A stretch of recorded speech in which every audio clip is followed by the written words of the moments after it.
ime, kao i uvijek, kolegice i kolega, načelnika općine otoka Krka i u svoje osobno, srdačno vas sve pozdravljam i od srca vam želim čestitati Dan škole, Svetkovinu Svetog Kvirina, kako je ravnateljica rekla, zaštitnika grada Krka i Krčke biskupije.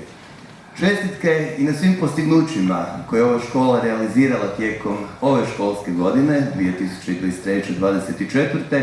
A ta postignuća vidjeli smo iz nagrada koje su dodijeljene najuspješnijim učenicima škole u ovoj godini su nevjerojatna. Postignuća na državnim, županijskim natjecanjima, postignuća u znanju, ali isto tako, ne manje važno, postignuća u sportu, kulturi i svim ostalim smotrama i aktivnostima koje škola njeguje, koje škola potiče među svojim učenicima tijekom cijele školske godine.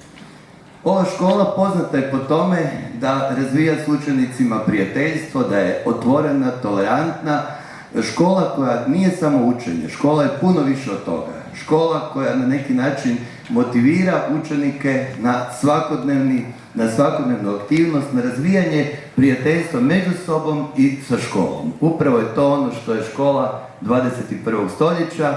Veselimo se svemu što ste postigli, veselimo se uspjesima i u idućoj školskoj godini, jer škola koja slavi 100 i više godina. Od 1921. kad je u Krku osnovana mala realna gimnazija, do danas, u kontinuitetu je temelj obrazovanja ne samo grada Krka, nego i cijelog otoka, a u početku je bila i temelj obrazovanja puno šire zajednice, jer su učenici u Krk dolazili iz Istre i iz svih drugih krajeva Primorsko-goranske županije.